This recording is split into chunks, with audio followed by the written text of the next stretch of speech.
¿Cómo estás? Bueno, empezamos otro programa de líderes y hoy tenemos una invitada muy especial. Vamos a hablar de globalización, geopolítica, conflictos, de transición energética. Esperamos que te guste.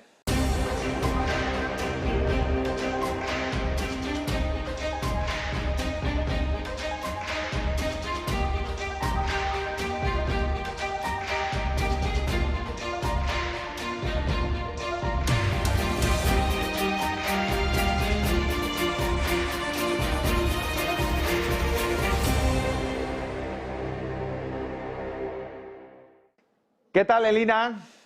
Bueno, muy bien, gracias. Muy bien. Muchas gracias. Bueno, nos ha costado mucho tener esta entrevista, ha hecho un esfuerzo enorme, hemos intentado 3 veces por problemas nuestros y por problemas de agenda. Es un placer tenerte aquí. Elina Rybakova es una de las mejores economistas del mundo, además tenemos un amigo en común, ¿no? que te pone por las nubes, Elina.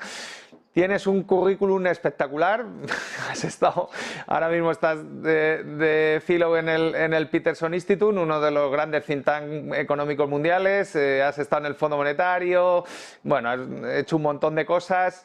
Yo me gustaría, aprovechando también que vienes de la Europa del Este o Central, no lo sé, cómo te ubicas, porque estás muy en el centro con este nuevo eje geopolítico, ¿cómo ves?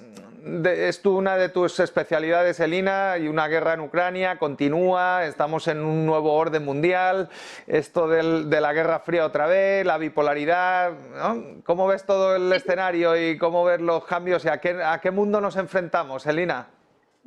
Muchísimas gracias y igualmente es mucho placer por tener esta oportunidad y perdón por los cambios también.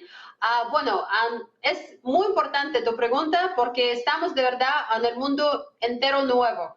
Y lo que vimos después del final de la Guerra Fría, del final de la Unión Soviética, es que tuvimos un periodo de algunas décadas muy excepcional, donde no tuvimos estos bipolaridad y rivalismo o los problemas incluso de la guerra nuclear. No, es casi olvidamos todo esto y nosotros economistas podríamos pensar solo en nuestra economía, pensar en WTO, en las reglas internacionales, integrando China, integrando los países del ex Unión Soviética, pero todo esto ha cambiado, pero no de repente, no puedo decir de repente. Me parece un poquito empezó con con el conflicto o competición entre China y Estados Unidos.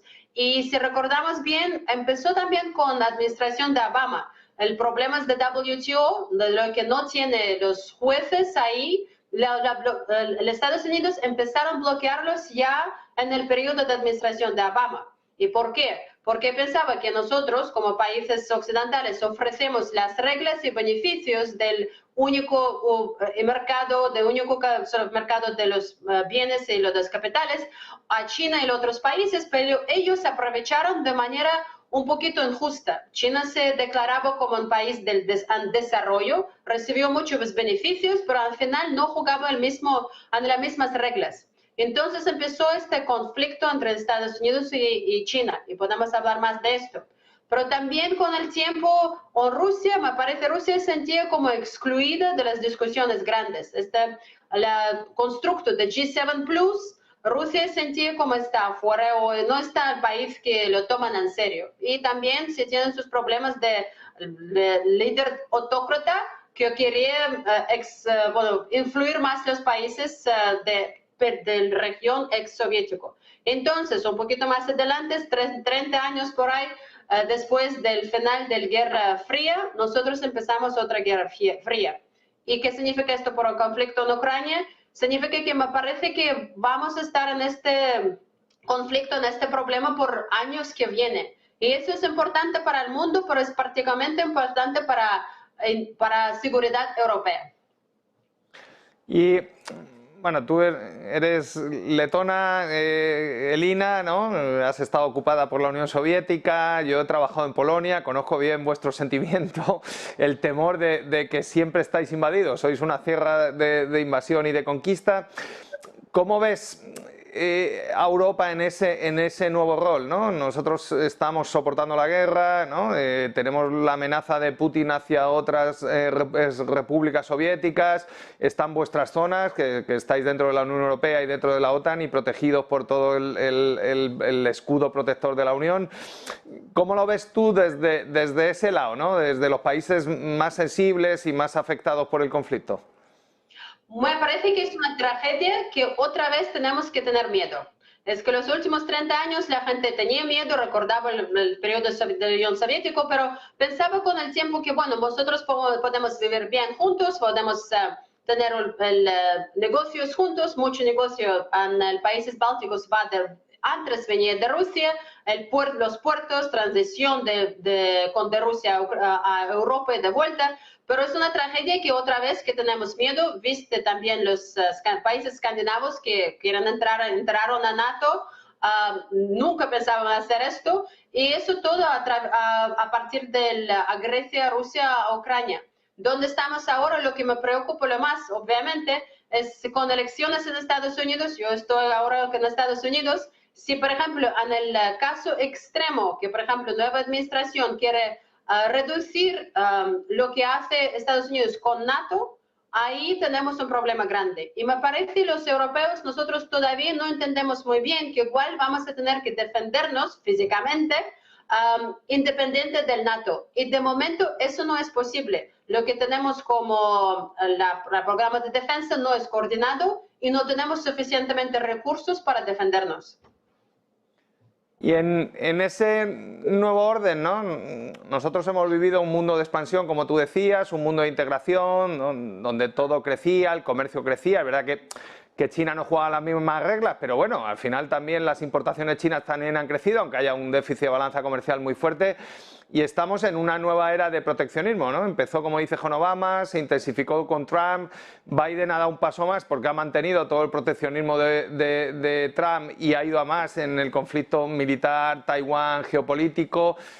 ¿Cómo ves que puede afectar ese mundo, ¿no? China está en una crisis importante, ha pinchado su burbuja inmobiliaria, hay muchos países emergentes que dependían de China, sobre todo en materias primas y en alimentos. ¿Qué cambios vamos a ver en los próximos 3-5 años o cómo visualizas el nuevo orden con China tocada y este conflicto geopolítico?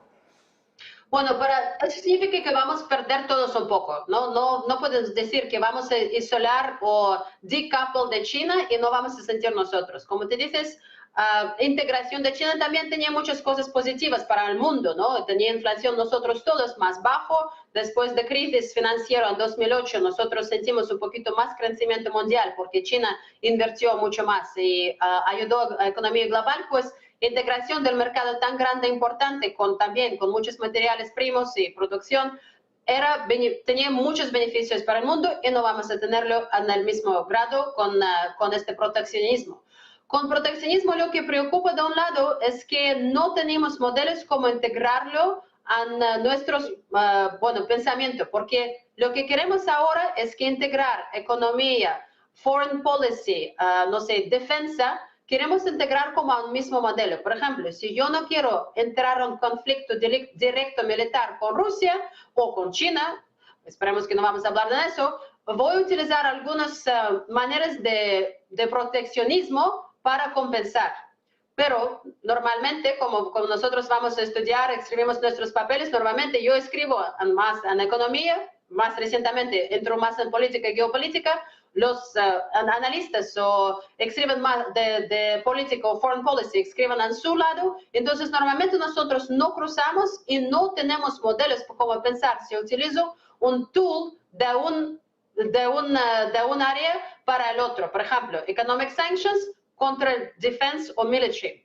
Y eso es el problema, que tenemos que pensar, ya no tenemos el mundo donde nosotros economistas podríamos pensar, solo vamos a pensar en nuestros modelos. Tenemos que estar muy conscientes de geopolítica. Bueno, pero esto es un canal de negocios y, ¿no? Aunque es verdad que la entrevista es un poco más relajada, pero nuestra gente que ve esto, ¿no? Tenemos muchos seguidores en Estados Unidos, de hispanohablantes, muchos en América Latina, muchos en España, por supuesto. Estamos en clave europea, ¿no? Europa es el gran mercado de consumo mundial, también somos más habitantes que Estados Unidos, y, ¿no? Aunque tengamos un poco menos de renta por habitante. pero es un área enferma que no crece, ¿no? Y ¿cómo ves dentro de Europa la locomotora, que es Alemania, ¿no? Nosotros en España estamos muy agradecidos a Alemania, fue muy generosa en la integración, en los fondos europeos después de la caída del muro de Berlín, en la integración del euro. Hoy tenemos hipotecas en España por debajo del 3%, antes de la integración en el euro teníamos hipotecas del 20 o del 25%. Vosotros también, en la Europa del Este y Letonia y los países y las repúblicas bálticas, ¿qué le pasa a Alemania?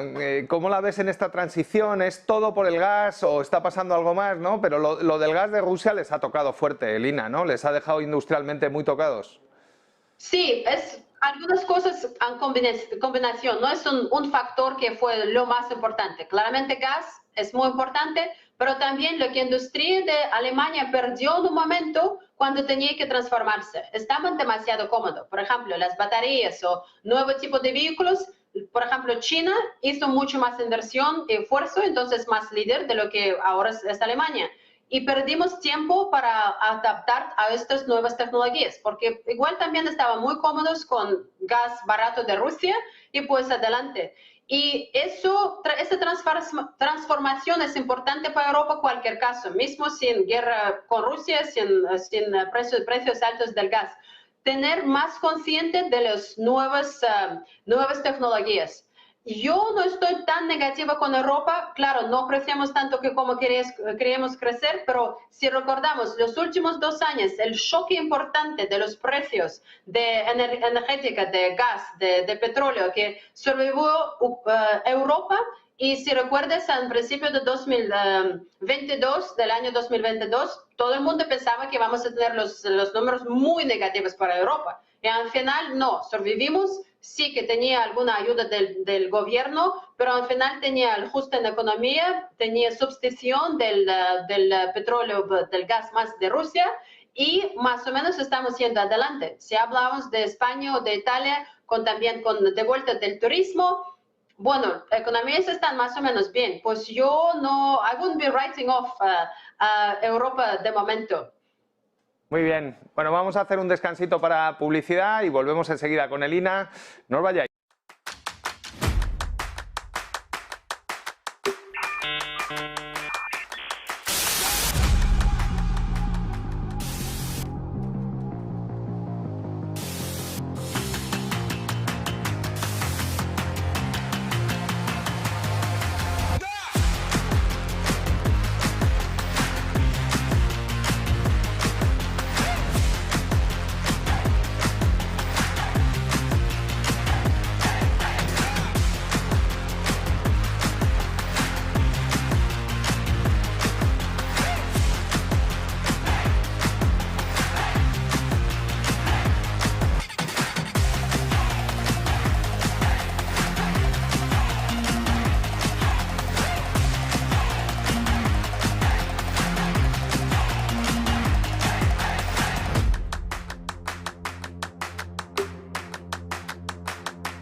Bueno, estamos ya de vuelta. Elina, antes de la publicidad, ha abierto un melón, que ella también es experta en países emergentes, países productores de petróleo.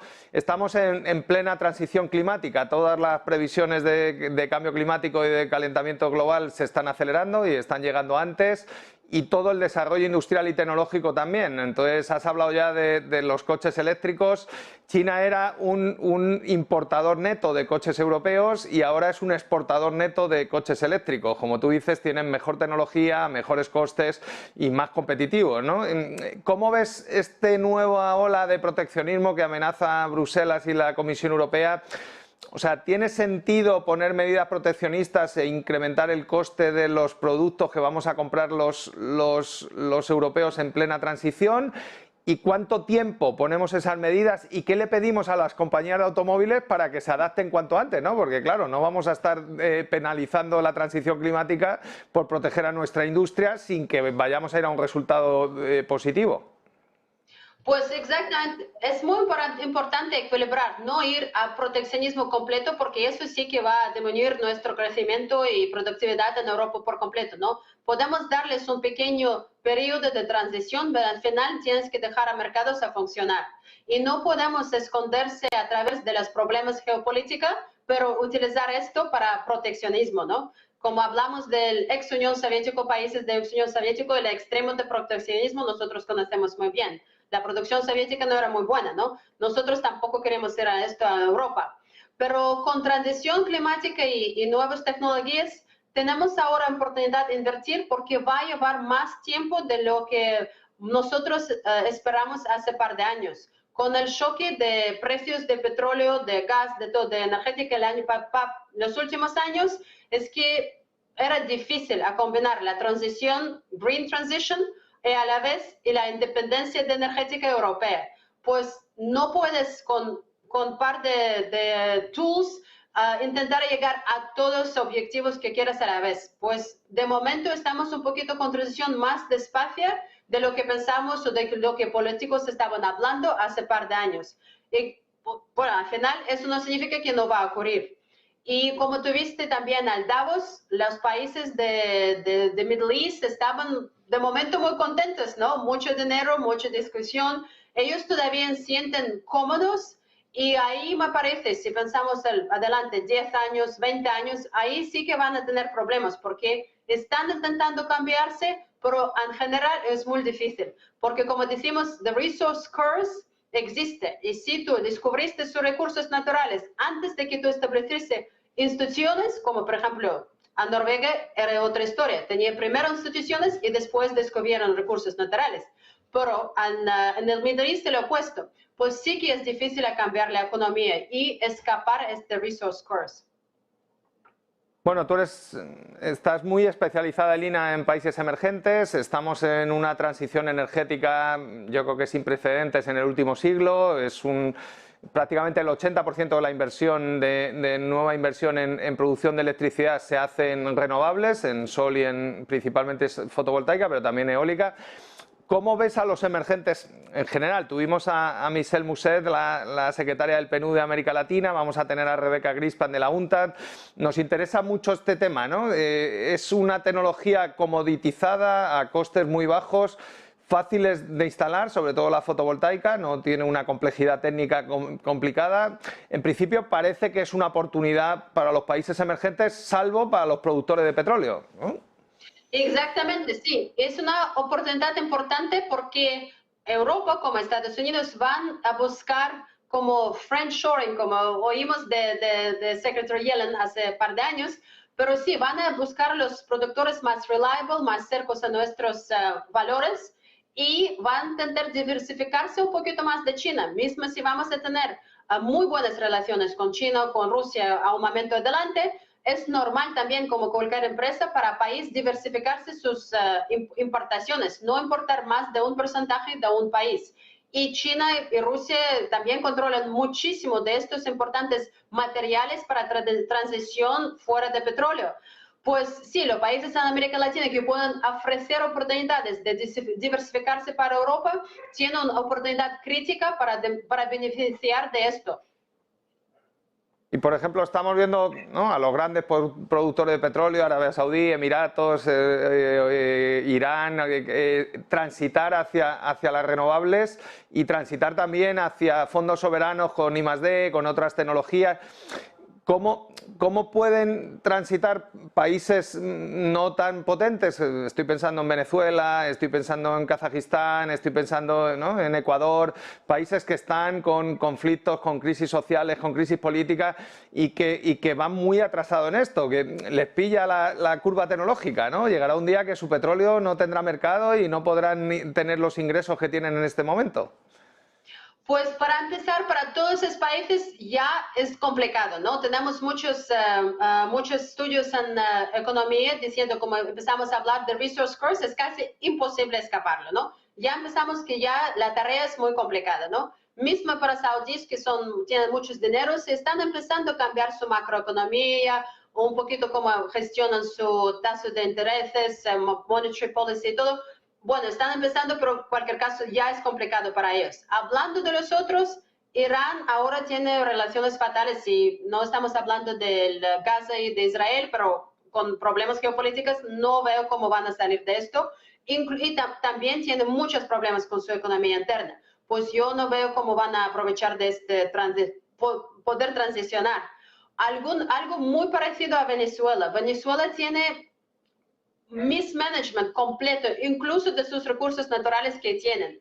Pues en este momento intentar hacer transición a nuevas producciones, a nuevas research y, como te dices, the new production curve, eso yo no veo por completo. Entonces Venezuela está en un problema más complicado.